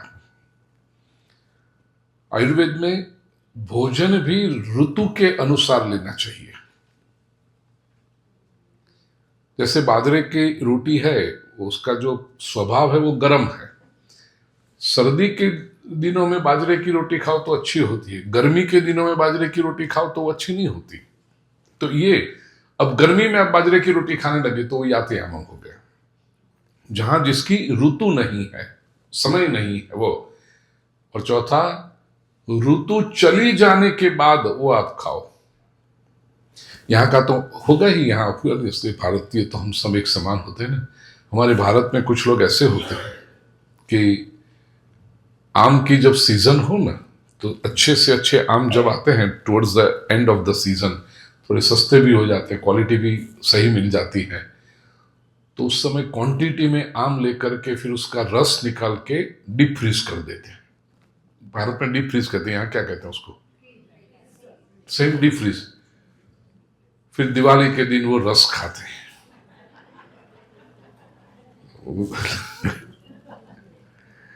इसको यातयामम कहेंगे कि चला गया, उसकी ऋतु चली गई। आम की ऋतु है, आपको जितना मन हो उतना खाओ। अब ऋतु चली गई तो अगली ऋतु तक की प्रतीक्षा करो और भगवान से प्रार्थना करो कि अगली ऋतु के आम भी खिलाने के लिए हेल्दी रखना प्रभु। यातयामम। तो ये 4 प्रकार जिसको यातयामम का। गत रसम, जिसका रस सूख गया है, ड्राई फूड्स, ऐसे आप समझ जाओ। पूती, पूती का अर्थ है जिस भोजन में से सड़न हो गई है, सड़ गया है वो।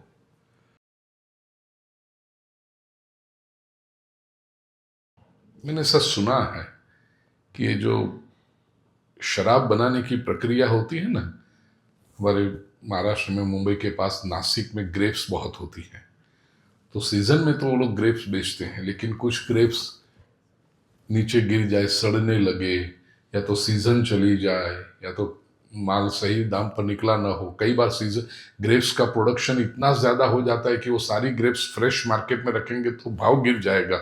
इसलिए वो क्या करते हैं कि अपना भाव पकड़ के रखने के लिए क्वांटिटी, जितनी मर्यादित क्वांटिटी चाहिए वही बेचते हैं, बाकी की ग्रेप्स को सड़ने देते हैं, और वो सड़ी हुई ग्रेप्स में से फिर आगे चलकर शराब बनती है, ऐसा मैंने सुना है। फर्मेंटेशन जो तय हो। तो ये तामसी हुआ, पूती। पूती का एक अर्थ है दुर्गंध वाले। देखिए, ऑनियन, गार्लिक, इन सब का, विशेष करके गार्लिक का, एक तरफ आयुर्वेद ने बड़ी प्रशंसा की है। इसकी जो मेडिसिनल क्वालिटीज है वो बहुत अच्छी है, कोलेस्ट्रॉल को कम करता है ये सब। साथ में कहा लेकिन वो यदि खाना हो और पचाने की योग्यता भी होनी चाहिए। यदि व्यक्ति फिजिकल वर्क करे, मेहनत करे, तो वो पचते हैं और गुण देते हैं। सेडेंटरी लाइफस्टाइल यदि हो, बैठे बैठे ही, तो फिर वो नुकसान करते हैं, वो तामसी बन जाते हैं। तामसी उसको कहा, उसका एक कारण उसकी स्ट्रॉन्ग स्मेल भी है, जो दुर्गंध आती है वो, इसलिए पूती। पर्युषितम, पर्युषितम एक रात जिसके ऊपर बीत जाए वो खाना। दिन में आपने बनाया है वो सूर्यास्त तक, डिनर तक आप वो भोजन कर लो। जिस भोजन के ऊपर से एक रात बीत गई वो पर्युषितम हो गया, बासी हो गया, वो तामसी हो जाता है। बस आनाथी वधारे अमेरिका में ना बोले, क्योंकि कितनी रातें बीत जाती है यहां तो। पर्युषितम, उच्छिष्टम, झूठा। इसके लिए संस्कृत में बहुत सुंदर शब्द है, भुक्तावशेष। किसी ने भुक्त, किसी ने खाया और उसका अवशेष बचा हुआ। कई परिवारों में माताएं जो होती है ना, बहनें, द लेडीज, वो तो पति का, संतानों का, सबका बचा हुआ वही उनकी प्लेट में आता है, और वो बड़े गौरव से वो कहती है कि आई लव एवरीवन, मेरा मेरा फैमिली है, मैं, my husband, my children, with due respect to your love and respect towards family, झूठा मत खाइए। हाइजीन की परिभाषा में कहेंगे तो it is exchange of bacteria, तो वो उसको तामसी कहा गया है। और अमेध्यम, शास्त्रीय परिभाषा में कहूं, इन द शास्त्र की जार्गन में कहूं, तो जो रज और वीर्य से उत्पन्न हुआ है, पुरुष का वीर्य, आई थिंक पुरुष अर्थात नर का, मेल जो जेंडर है उसका वीर्य, और फीमेल जेंडर की जो रज है उससे, जो अर्थात कोई जीव को मारकर खाया गया, वो जो भी है तामसी है।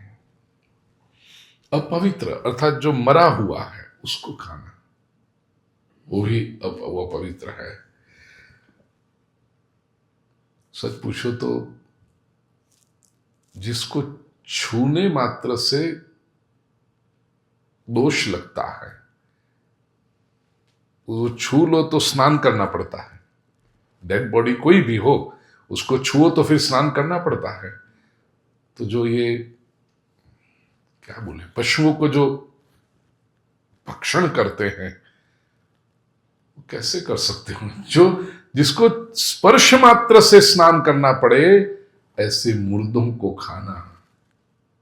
भगवान तो कहते हैं, ये मैं शब्द भी नहीं कहूं, अमेध्यम, अत्यंत गंदा, ऐसा भगवान कहते हैं तामसी लोगों को। और अपीच जो अव्यय है उससे, कि जो भी शास्त्र में नहीं बताए ऐसी चीजें वो।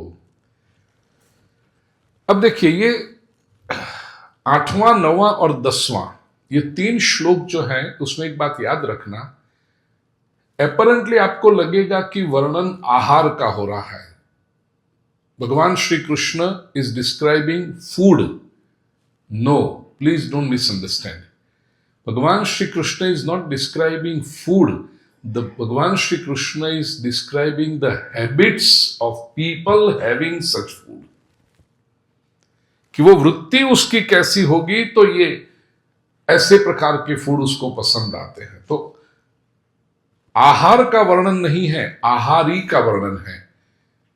भोजन का वर्णन नहीं है, भोजन करने वाले का वर्णन है, खाने वाले का वर्णन है। ये फूड आइटम्स का वर्णन नहीं है, इतना आप याद रखिएगा।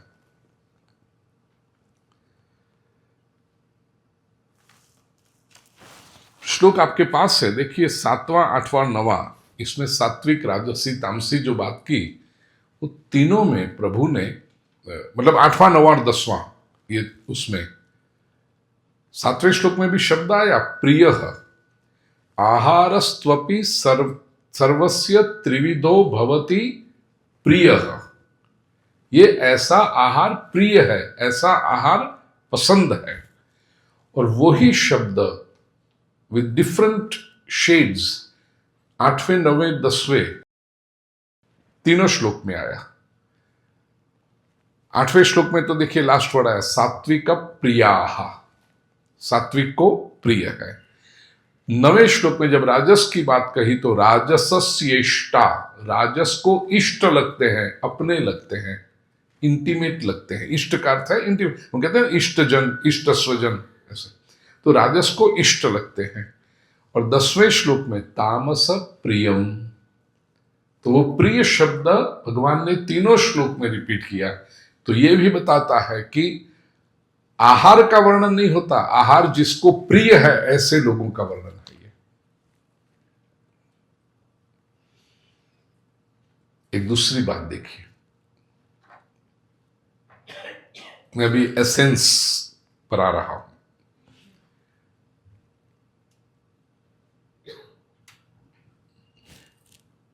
आठवें श्लोक में जब भगवान ने सात्विक आहार का वर्णन किया ना, सात्विक आहार जिसको पसंद है ऐसे लोगों का, तो उसमें आप देखिए पहले लक्षण बताए, परिणाम बताया। आयु सत्व बलारोग्य सुख प्रीति विवर्धन, आयु, इस डिटेल वर्णन में करेंगे, जो आयुष्य को बढ़ाए, सुख को, सत्व को बढ़ाए, बल को बढ़ाए, आरोग्य को बढ़ाए, सुख को बढ़ाए, प्रेम को बढ़ाए, ऐसा आहार, रस्या स्निग्धा स्थिरारध्या। तो परिणाम पहले बताया, आहार के लक्षण बाद में बताए। रजस में 9वें श्लोक में आहार का वर्णन पहले किया, परिणाम बाद में बताया। देखिए, कट्वम लवणा त्युष्ण तीक्ष्ण रुक्ष विदाहीन, कड़ुआ, खट्टा, अम्ल, लवण, खारा, नमकीन, अति उष्ण, बहुत गर्म, बहुत तीखा, ये पहले बताया। और परिणाम कैसा है? दुख शोकामय प्रदाह, जो दुख देता है, शोक देता है, तबीयत बिगाड़ता है, वो परिणाम बाद में बताया। सात्विक आहार में परिणाम पहले बताया, आहार का वर्णन बाद में किया। राजसी आहार में आहार का वर्णन पहले किया, परिणाम बाद में बताया। और तामसी में केवल आहार का वर्णन किया, परिणाम की बात ही नहीं की। इससे प्रभु ये बताना चाहते हैं कि जो सात्विक व्यक्ति है, देखिए आहार तो मनुष्य मात्र को चाहिए, हम जी रहे हैं तो we need to eat food. सात्विक व्यक्ति भोजन करने से पहले सोचता है कि ये मैं भोजन करूंगा तो मेरे परिणाम क्या आएगा इसका। ये सात्विक व्यक्ति है जो रिजल्ट को पहले सोचता है, भोजन बाद में करता है।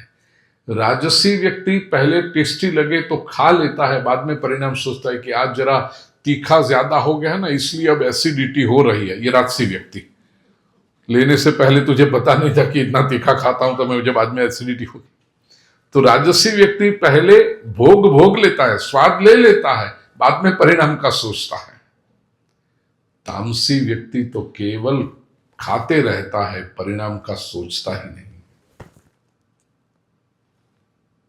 ये सूक्ष्म बात है भगवत गीता की। तो भगवान ने परिणाम बताया ही नहीं।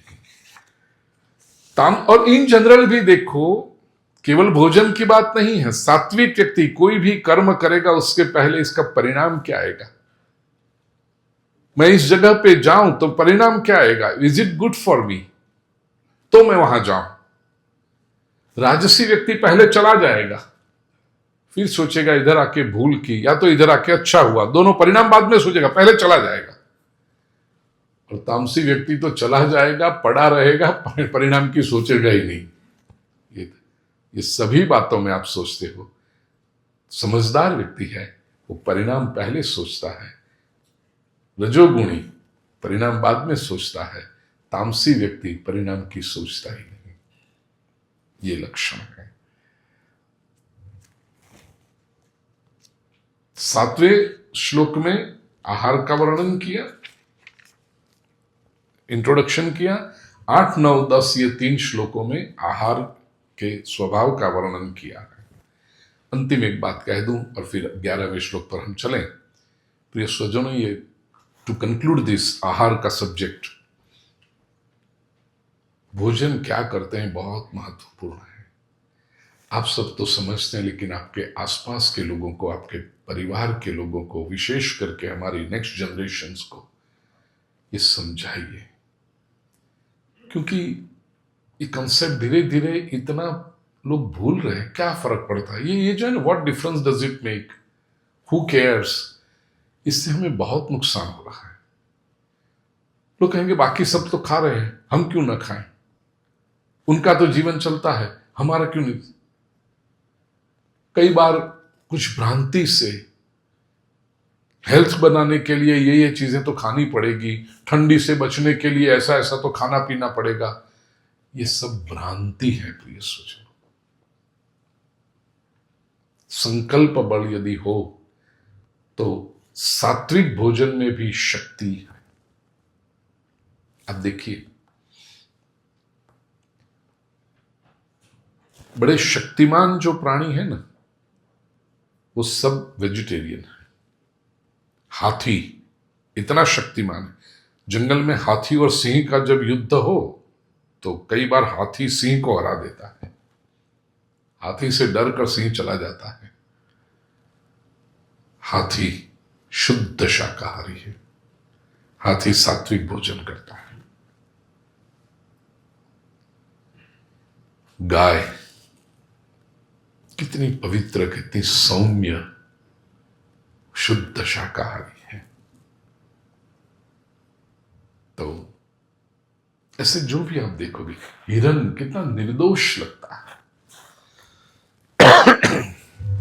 शुद्ध शाकाहारी। और यह मांसाहारी कार्निवोरस एनिमल्स जो हैं, उनके स्वरूप भी आप देखोगे ना, तो भयानक लगते हैं। Lion, tiger, wolf, you can't love them. आप उनके साथ संबंध नहीं जोड़ सकते।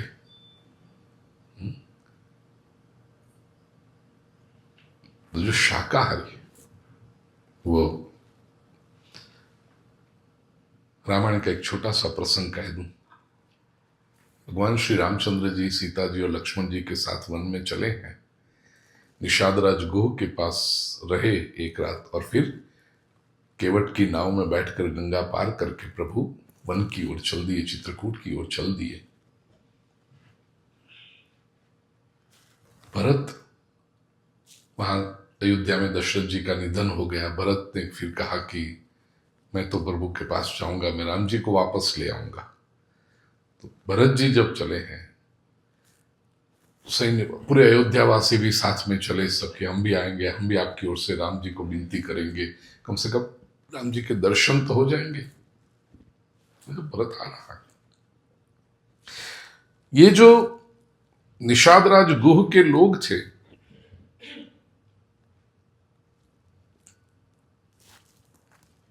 उन्होंने सोचा ये क्यों आ रहा है, और आक्रोश में आ गए लोग तो कि रामचंद्र जी वन में गए और ये क्यों आ रहा है? क्या ये राम जी को कुछ नुकसान करना चाहता है? अरे राम जी तक उसे पहुंचने ही नहीं देंगे, मार डालेंगे भरत को। तैयार हो गए सब वीर लोग। तब उस समय एक वृद्ध भील था, उसने कहा कि देखो, जल्दबाजी में कोई काम मत करो। आप लोग ये मान क्यों लेते हो कि भरत रामचंद्र जी को नुकसान पहुंचाने के लिए ही जा रहे हैं? भरत राम जी से मिलने भी जा रहे हैं, भरत रामचंद्र जी को वापस अयोध्या बुलाने के लिए भी जा रहे हैं। तो पता कैसे चले कि भरत जी का इंटेंशन क्या है, भरत जी कैसे हैं, वो पता कैसे चले? वो वृद्ध भील ने कहा कि भरत का स्वागत करो, और स्वागत करके उसके सामने, भरत जी के सामने अलग अलग प्रकार के आहार रखो, भोजन रखो, फल फूल रखो, फिर मिठाई और नमकीन, सब डीप फ्राइड और ऐसे पदार्थ रखो, और मछली, मांस, मदिरा ऐसा भी रखो, और देखो कि भरत जी उसमें से क्या पहले लेते हैं। उस वृद्ध ने कहा कि यदि वो मांस, मदिरा आदि लेने लगे तो मैं तुम्हें कहता हूं भरत जी को वहीं पर मार डालना। वो तामसी व्यक्ति है, वो रामचंद्र जी से को मारने के लिए, नुकसान पहुंचाने के लिए जा रहा हो। भरत जी यदि ये राजसी आहार उठाए, हैवी मिठाइयां और नमकीन और ये सब उठाएं, तो भी आप उनको हरा देना, जाने मत देना आगे। उनकी राज्य पिपासा, राज्य लालसा हो सकती है उनके मन में, लेकिन भरत यदि फल फूल उठाए, सादे सात्विक आहार ले, तो उनको प्रणाम करना और हो सके उनकी मदद करना। वो सात्विक व्यक्ति कभी रामचंद्र जी को नुकसान नहीं पहुंचा सकता। प्रिय स्वजनों, ऐसे तो लोगों की श्रद्धा है कि रामायण समय लाखों वर्ष पहले, लेकिन संशोधक जो कहते हैं बहुत एक एनालिटिकल अप्रोच से, मिनिमम 9,500 वर्ष पहले की घटना है ये। भगवान रामचंद्र जी का अवतार जो कहते हैं त्रेतायुग, 9,000 वर्ष पहले। 9,500 वर्ष पहले जब पूरी बाकी की सृष्टि में लोग अभी तो आदिवासी जैसा जीवन जी रहे थे, उस समय भारत के एक जंगल का आदिवासी ये साइंस जानता है कि व्यक्ति सात्विक, राजसी या तामसी किस प्रकार का भोजन करता है उससे उसकी मनोवृत्ति कैसी होती है। जंगल का भील ये बात जानता है। सोचो भारतवर्ष में कितनी प्रगति हुई उस समय, होगी 9,500 वर्ष पहले, और आज हम भारतीय लोग ही, पढ़े लिखे लोग, संस्कारी लोग, अपने आप को मानने वाले, हम कितने कॉम्प्रोमाइज करते जाते हैं, कितना रिलैक्सेशन सभी सिद्धांतों में करते जाते हैं। अरे ये तो चलेगा, ये तो चलेगा। और जो बहाने बताते हैं ना, हंसी आती है, दया आती है ऐसे लोगों की। नहीं, हम घर में नहीं खाते, बाहर खाते हैं। बोलो इससे क्या फर्क पड़ा? बाहर जाके खाओ, लक्षण तो आएंगे ना। अब घर में बैठ के खाओ कि बाहर जाके खाओ, फर्क क्या पड़ता है? बुद्धि तो ऐसी भ्रमित होगी, वो अन्न तो परिणाम देगा। ये तो ऐसी बात हुई कि बाहर जाके शराब पियो तो नशा आता है, लेकिन घर में बैठ के शराब पियो तो नशा नहीं आएगा। अरे कहीं भी पियो, नशा तो आएगा। तो ऐसी लेम आर्ग्यूमेंट, और उसमें भी लोग फिर खुश होते हैं, हम तो बहुत अच्छे हैं, हम घर में नहीं लाते। ऐसी भ्रांति में जीना बंद कर दो, लेम आर्ग्यूमेंट्स मत करो। जीवन में जो ये बातें होती है ना प्रिय स्वजन, उसके लिए एक ही बात है, zero tolerance. Capital N capital O, no means no. वहां थोड़ी सी भी इधर चलेगा, ऐसे रोज नहीं लेते, संडे के दिन या तो कहीं 4 दोस्त मिल जाए। बोलो ये भी कितनी लेम आर्ग्यूमेंट है। ऐसी आर्ग्यूमेंट से बचो। और एक दूसरी बात इन जनरल जो हम करते हैं, हो सके उतना न झूठा आप खाओ, न किसी को खिलाओ। ये भी एक मिसअंडरस्टैंडिंग समाज में है कि झूठा खाना ये प्रेम का लक्षण है। नहीं, कोई शास्त्र में नहीं लिखा है कि झूठा खाना ये प्रेम का लक्षण है। हम तो कई बार बालकों को भी झूठा खिलाते हैं।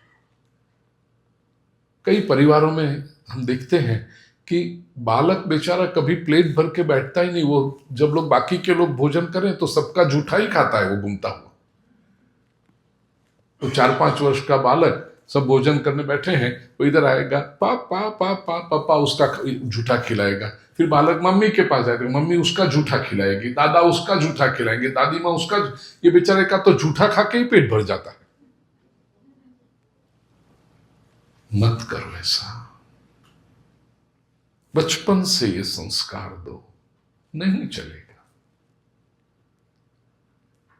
हमारी दादी माँ ने, हमारे माता पिता ने, जो कई परिवार ऐसे होंगे, बचपन से संस्कार दिया। आज भूखा रहेंगे लेकिन जूठा नहीं खाएंगे। किसी को शायद વધારે પડતું लागे कि बहुत ज्यादा ये हो रहा है, लेकिन अब स्वभाव बन गया।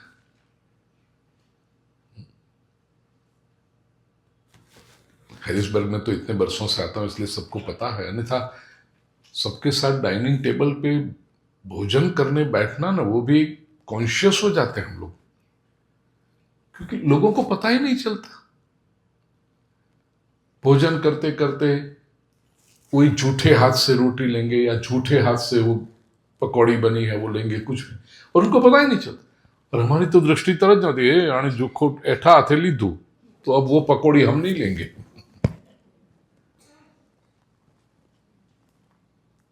जिन्होंने बचपन में ये मर्यादा देखी होगी ना, अरे झूठे हाथ से चम्मच भी पकड़ो तो वो झूठा हो जाता है। बराबर, वो झूठे हाथ से चम्मच भी पकड़ो तो भी वो अब नहीं चाहिए मुझे आइटम। वो अब आइडियली कहो कि चम्मच का पकड़ा है ना, वहां भोजन में कहां गया, वो झूठे हाथ से पकड़ा, झूठा हो गया। इतनी पवित्रता हो सके उतनी प्रिय स्वजनों जीवन में लाने का प्रयत्न करो। आपका जीवन पवित्र होगा, आप सात्विकता की ओर यात्रा करोगे। आइए 11वां श्लोक। अब प्रभु यज्ञ का कॉन्सेप्ट बताते हैं कि यज्ञ कैसे होते हैं। कृष्णाय वासुदेवाय हरये परमात्मने प्रणतक्लेश नाशाय गोविंदाय नमो नमः। ओम शांति शांति शांति।